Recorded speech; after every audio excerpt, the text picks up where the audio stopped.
Mr. Donnie Dunagan himself.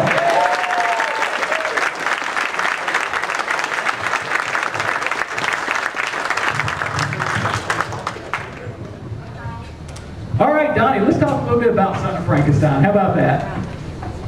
1939, how many have seen it recently? Roland D. Lee, director, great cast, right? I mean, they sounded like Basil Rathbone should have been the Prime Minister. You know, very proper fellow. Perfect diction. The ladies, everybody was great. Boris Karloff, of course, as you know, was a secret ghost mentor for Sylvester Stallone in his early movies. Vocabulary and style. And here I am, 3 feet 2 inches tall, 6 months out of Memphis, Tennessee, and 6 months out of, or 8 months out of Texas. No television, no radio, depression, poor as dirt. Did not know it before we got recruited into the movies. And the only vocabulary and the only accent I had sounded like an Alabama sheriff. 3 foot tall Alabama sheriff. And Roland B. Lee, who was a saint director, kept telling me, because the booms are real high, they look like bird cages. That's what I thought they were, by the way. And they wouldn't drop them down to my level because they get inside the camera line. We weren't as sophisticated in those days, very basic, you know. And so he kept saying, speak up, speak up. I know how to speak up. And one of my very first lines of any consequence, I've been asked to put this on a whole bunch of photographs, was to say, well, hello. Well, remember, Alabama Sheriff, Boris Karloff, wonderful, dignified, Basil Rathbone, you know, with his British good morning accent. And here I come. Well, hello! Remember?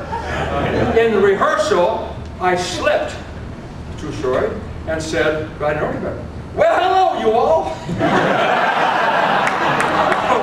When you see that on the screen, have some respect for that wonderful man. We should give him a medal for casting me in that role. He had courage galore.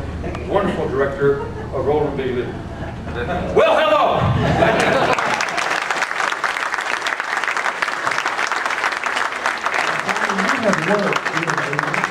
Start. I mean, if I could pick some of the people to work with, the cast that you've worked with, it just includes here Basil Rathbone, Boris Karloff, Peter Cushing, Vincent Price, Bela Lugosi, Lionel Atwill, and of course, Shemp Howard. How cool is that? You know, tell me a little bit about Boris Karloff. Since everybody discovered I was alive about a year and a half ago, I've been asked this question. Children ask this question. Oh, you had to be afraid. You see that film now, because we've had so many shoot 'em ups and blow 'em ups since, we're kind of jaded now, aren't we? I mean, it's a kill, kill, kill. When that film came out, that was scary stuff. Big time. You know, children would go, you know. Boris Karloff was a piece of cake. He wanted to be a stand-up comic. I really believe it. He was a wonderful guy, gentle. The costume hurt him. It hurt him. He never complained, but I was around him a lot. He taught me how to play checkers. A heck of a guy. And he was good, had good humor. So was Basil Rathbone. You will see him in other films, and when he played the detective. Sherlock Holmes. And you think, well, what a pompous fellow. He was a gentle, fun guy, too. We have a lot of still photos of me with the two of them having a good time. You know, to Mr. Lee's anger, I'm sure, because we were screwing around. Karloff taught me how to play checkers. We were bored. And we're sitting there by the light line, and there's big guys we called grippers, moving all that stuff around. And he taught me to play checkers. And he would take his boots off and that terrible heavy vest that hurt him. You could tell he was in pain in that darn thing. And the first couple of games, he was a good teacher on how to play checkers. You know, real simple, not like chess. And he wasn't paying attention on the third game. And I won. And he taught me how to play. Aggressive, boom, boom. You know?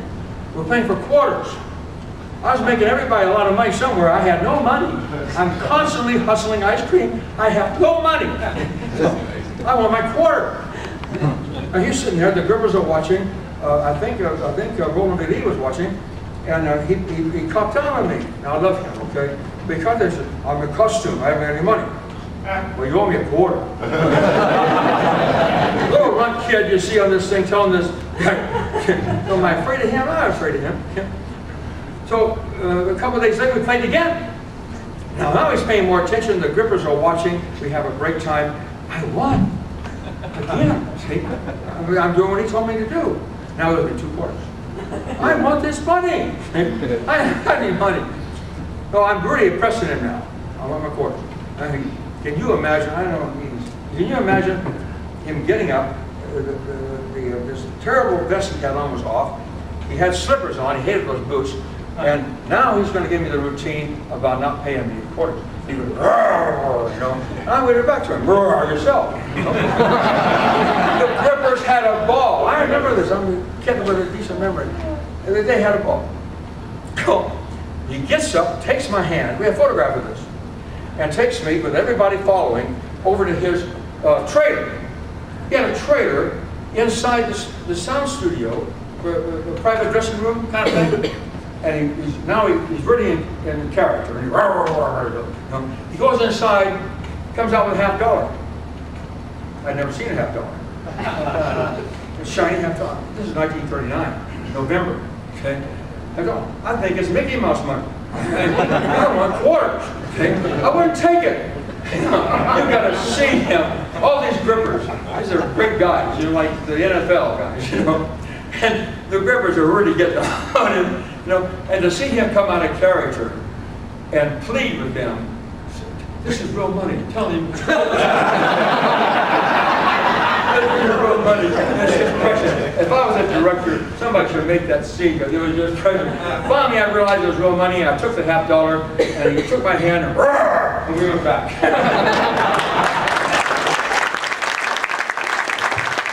Thank you, Donnie. Those are great stories. So we're going to go ahead and now get to The Son of Frankenstein, 1939. Hope you guys all enjoy it, and we'll play checkers after the. But I don't have any quarters.